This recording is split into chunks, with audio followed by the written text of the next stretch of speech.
is the third episode of the Dementia by Day podcast about the film, featuring people from the film, in the film, behind the scenes of the film. With the name of the film. With the name of the film. Embracing their reality. I blanked out for a second. I was like, what? So this episode is going to be about people's responses to the film. And I was so nervous the whole time writing this, coming up with the idea, having, working on the writing process, reading through everything, because even when if you try to make something good, people will like to come out of the woodwork and be having a problem. People like to have a problem with things. So I fully was expecting somebody, at least from my industry, to be like, embracing their reality really is just lying. Or aren't you just validating and you're doing a different name? And it's like, pick a lane because you're making two different arguments. But nobody has thus far. And we're over 4,400 views as of today, and it came out a couple Saturdays ago, so it's doing very well, and the feedback has been overwhelmingly positive. It does have 2 thumbs down votes out of like the 80. Daniel. I don't know who. Who's Daniel? Okay, if one of them is a joke, maybe. Who knows? I don't know who Daniel is. I don't know. My brother. Your brother. Yes. I don't think so. Who knows? Just haters. I can't tell. People people be hating. It's probably an ex of my dad's. John! I think, I don't know, I'm still sort of trying to prepare us for that. It feels like an inevitability on the internet, and I think too, this is new information for people. Caregivers sometimes are resistant to embracing their reality just when you explain it, even at a speaking event or something, because they've never heard it before or tried it before. I think part of the reason we haven't seen that resistance is because of Ray. His character, his perspective, actually showing hey, have you thought that maybe your loved one living with dementia, this is how they see themselves? It's really hard to argue with that when you're looking at it and, seeing that that's how he perceives himself, what his reality is, But I also think, we're teaching something that's new. We're sort of taking a stand and saying, hey, this is something maybe you haven't considered before. So they're used to maybe trying to reorient them to our reality, say, hey, thinking that they're clarifying something, they're being helpful. But seeing Ray's character, Ray plays young dad, and, seeing that that's how their loved one might perceive themselves, I think is so powerful, and it becomes really difficult to sort of argue with that, and it takes the word lying and throwing it out the window, like you say in the movie, because you're not lying, you're embracing that person's reality. I think that's really beautiful, and I like how does our movie create empathy, and how do you connect with people who are struggling with a really horrific experience of wanting to take care of their loved ones, but also not wanting to deny their own experiences. And I think that was something I really thought about while we were building out the story and figuring out what it would look like, is the struggle a person can have to let go of truth being the space of morality. Their truth being. Yeah. Well, their truth. Their objective right, truth being the thing, and saying okay, it's fine that what's true for you is what's real. Mm-hmm. Because I think people go into dementia caregiving the same way they go into any relationship, which is, I'm going to prove that I'm correct. Yeah. Right. No, I think that's a great... Her husband's lucky. Yeah. I think that is. Yeah. But you're right, Rachel, because part of so my family was really proud of this film, and it really resonated with them. I've had a couple of family members with dementia, but they also sort of had this reaction of well, I did my best, you know, like they are sort of learning something when it's a little bit too late for my family members who've passed away. But I was like, yeah. You did do your best. But It was what you had. Yeah, exactly. And that's okay. But it still resonates, you know what I mean? You know, like they could still see our family's experience in the film. I think being able to have a visual example of seeing an experience is really, it's a big part of the healing that happens after caregiving, as well as while you're processing what is needed while you're caregiving.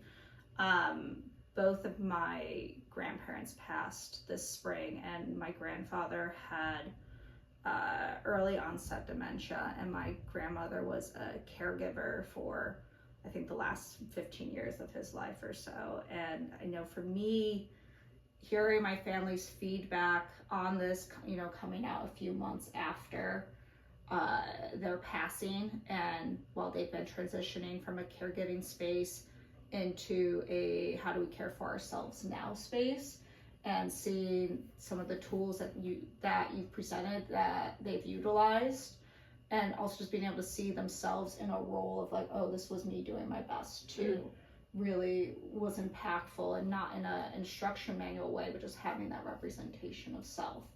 And I've had feedback from a lot of friends my age, my parents' age, that are engaging with a level of dementia care, and just being able to see themselves represented is huge.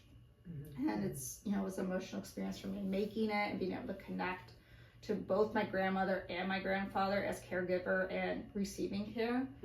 And that was really, just impactful for me. I think it's been so validating for the project to have people have this emotional reaction, and like people who we don't even know, because setting out to teach something makes that difficult. So I feel like that's really validating that, like, yes, we taught something, but we also depicted it honestly. Otherwise, I don't think that people would feel vulnerable enough to have that emotional reaction to say like, hey, I teared up at this. I think if you're tearing up, it's because you know that there's truth in this fictional short film. It feels true. And I'd say I think it also did a good job with, like, Natalie, you're saying, depicting his experience and his perspective, but also, you know, giving Grace's space, like, total validation, like, you know, she's not experiencing it in the same way, and those both being okay and true, and, you know, just how reality is and how to kind of navigate that. So I liked that.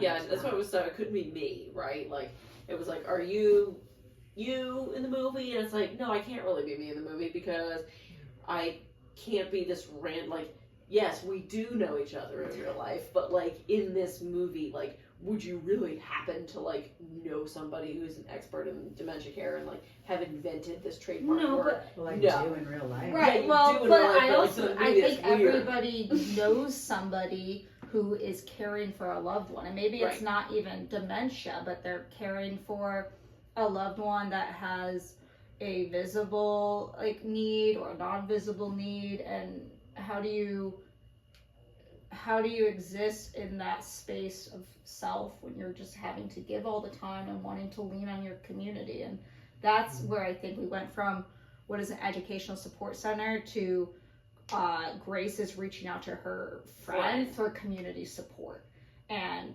your community has knowledge of their own experiences to bring in. And I think that's why it also resonates, is you hear advice from your friends, and sometimes it's bad advice.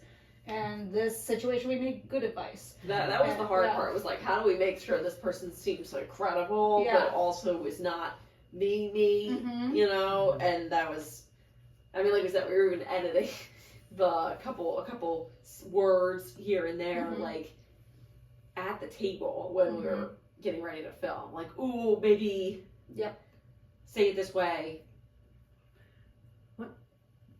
One thing that I think is cool too, like, I mean, obviously shown in the film, but just in general, is, again, how frustrating this could be for Grace, you know, or anybody going through this. Like, it feels as though this ability to step back gives you space to channel your frustrations into into a different way, right? So you have this frustration. You're so close. It feels like it really gives you space as the person going through that really, really hard situation, like watching your loved one do that.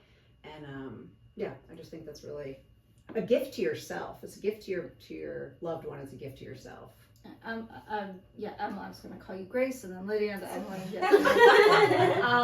All these people. I think you did a particularly good job of, especially within the coming back from being outside and then talking to friend Rachael. It's not a bad character version because you are her friend Rachael. And Rachael without an E. Talking to Rachael without an E or an A without an A. Yes, Rachael. I never even had a name. I was just friend. I wrote somewhere. I just spelled your name without an schedule, A. I think. Yes. Yeah. Oh. Yes. Oh. Yeah. It's just like I'm just gonna Sometimes make I her was different. like, But I think Emily, when you were in both of those spaces, creating a version of time is moving, but I don't feel like time is like, how is time still moving while this is happening? I feel like that was a big part of the friendship connection. Is I'm really overwhelmed. This is really hard. What do I do? And that to me is a universal feeling of, helplessness when you're just trying to do your best, and being able to have a friend with advice to offer a space of stability and insight. And I just like that we were able to capture that energy in that moment of feeling overwhelmed by time. That's really a cool way to put it. Do we know when, I haven't said anything about this, do we know when people teared up? Like, was it the moment where she's saying, no, Dad, remember, like, this is who I am? I think it was probably mostly at the end. I think with the mirror, like, them cooking together. I think everyone that I heard was like, when Rachael got on that screen. I just was so was moved. moved. I was so moved by her words. I have a feeling for most of my family, it was from the beginning. But I think, I think everyone in my circle is very connected with their emotions. So I think there's a good It's chance. interesting to find out, like, when people are having the emotional reaction. Comment below. Comment below. I do remember us trying to figure out the schedule for the day and having a moment. You were about to agree with me too, where we didn't need the mirror scene at the end, and I would have been it just garbage. Yeah, it would have been not this movie without it. And you're like, no, I really think we need this mirror moment, and you were so right. I was a little bit too adamant, probably. No, that's the exact opposite of what I'm saying. Like, you were like this. My creative instincts are, I think we need this, and if anyone does that for every decision, that's not really heard, but you knew in your gut that this was important.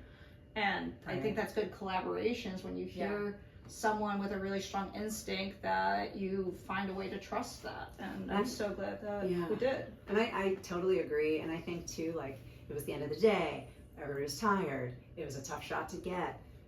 All of those things. Emily cut her hand open. I cut my hand. I was bleeding profusely. And the fact that I'm really glad you acknowledge that and bring that up, because I do think that it reiterates also just all the parts and all the perspectives. So, in that particular case, probably the toughest time to say, hey, I want to stick with this, but it had the biggest payoff. So that's the part that makes me cry personally. What?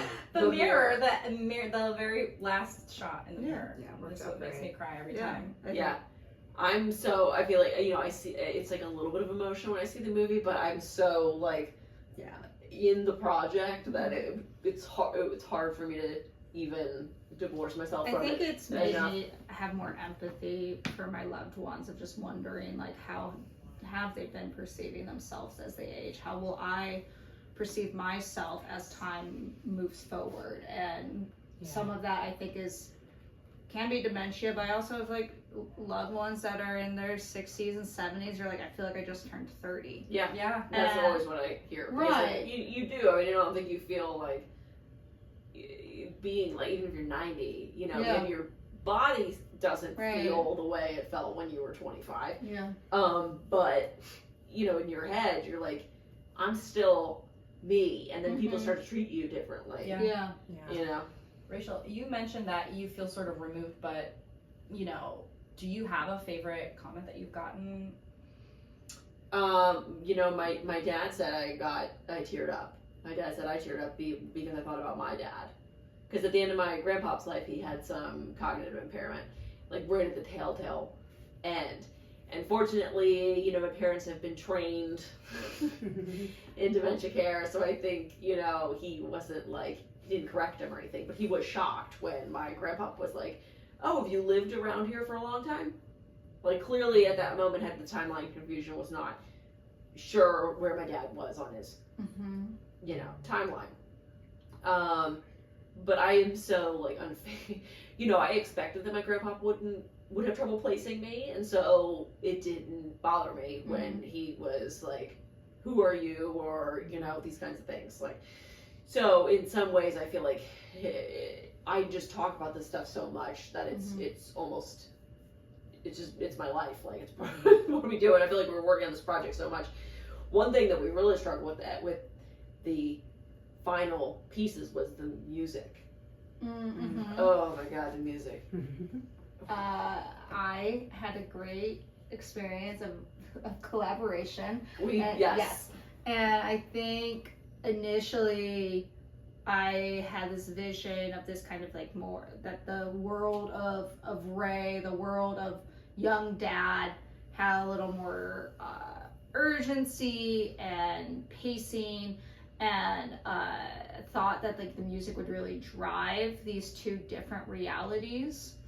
And we went through a few versions with that being the way we were cutting it, and ultimately it wasn't really going to connect with the audience, and Rachael knew who her audience was, and needing a tone that would still create a separation of realities, but would also create the emotional space for processing what was happening. And I think having a more urgent music wasn't allowing that space of processing. Not new. Well, yeah, but you mentioned collaboration, and like your feedback when we jumped in to help with the music was, because I had picked like a more kind of somber song, or one of us did, for the beginning, and you were like, okay, but we don't want people to know that something sad is about to happen. We don't want to sort of like signal that until we're ready. So that became sort of the challenge, was like, okay, it can't be too upbeat, it can't be too somber. And ultimately the songs that we picked, it ended up being like, I found a song and I had to listen to the whole thing because I felt like there was something there, but it wasn't until like the last third of the song that I felt like it was actually usable. So it came down to what section of that song. I mean, we all listen to music, we know how songs work, but it's different when you're trying to pair it to a story. And I think part of me, like in the future, would love to have the music picked, or like even just agreeing creatively, like this is the tone of what we're going for ahead of time. And I think that was like a great learning moment. I at least I think that's how I've been starting to think about future projects for myself. It's like I don't want to cut together a montage not knowing what music would go with it, because that's something that drives it. And if it's a nonverbal thing, what is the pacing of it? How do you get the license to it? How do you get the copyright? Like it's So it was a good learning experience. It worked out. I really feel like it put the cherry on top for the project, you know. That was really the last thing that we did. Well, the colorizing was the last thing, but the second to last thing was the music. Yeah, you can't move into color correction until the music is locked, because that makes sense. Locks you'll adjust the edit to the sound, the music. See, there are all these things, you know, that we certainly don't know. One of the things that you also mentioned in our editing experience was the reveal of the lamp, and that being going from it being a briefcase to a lamp. And in our pre-production, Corey, our director of photography, and myself thought of a few different match cut versions, a few different other ways to try and create this reveal. And we kind of did it on the day, but we got into the edit and the way we had imagined doing it did not work. And that was a part of when I saw the rough cut, I was like, oh God, what have I done? This is the like action moment where we reveal there are two realities and we can't do it. And I've been working on learning editing. It's been a part of my script supervising process. I've used a few different online tools. I've talked to Kyle a lot, who's a great editor. And I had the idea of Corey's initial reveal from the lampshade to John's eyes, to use that motion in reverse to create the drop down from Ray's face to the lamp. So we were able to still create that reveal, even though it wasn't what we intended. Yeah, super cool.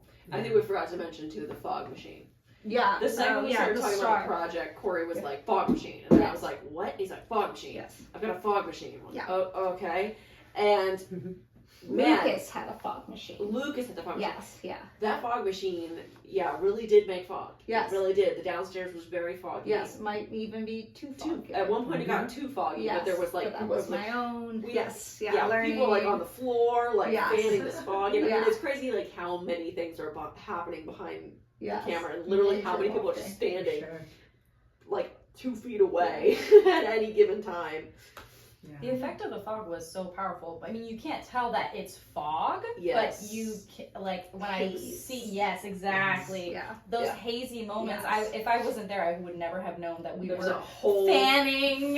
fog machine in the living in Yes, the the foyer. haze, the natural light, the costume design. I don't know. I think there are a lot of small elements from a lot of different people that really made this visually beautiful, and I think it was aligned under Rachael and Natalie's Dementia by Day vision, and just lucky to have been a part of it. Well, I think that's a good place to wrap this up. Thank Yay! you for being a part of it and being so dedicated to it. And Kyle's over there behind the camera, but would 100% not be able to do this literally anywhere else, because I just happen to know all these people who are very talented at a like specific type of craft that I could say, hey, you want to make a movie? Yeah. Everyone has like this extreme expertise in these niches of which you can't just like ask your neighbor to come over and like make this kind of movie with you. Like it's not gonna work. It takes a village. It does. Yeah. A village of film crew people. Not Talented. neighbors. Yes. Not neighbors. Yes. Not neighbors. Not neighbors. Not just anybody. Well, thanks for tuning in, everybody. Thanks for being here, people. Thank you, And watch that movie. Come on. Embracing the reality. Embracing the reality. Embrace the reality. .com.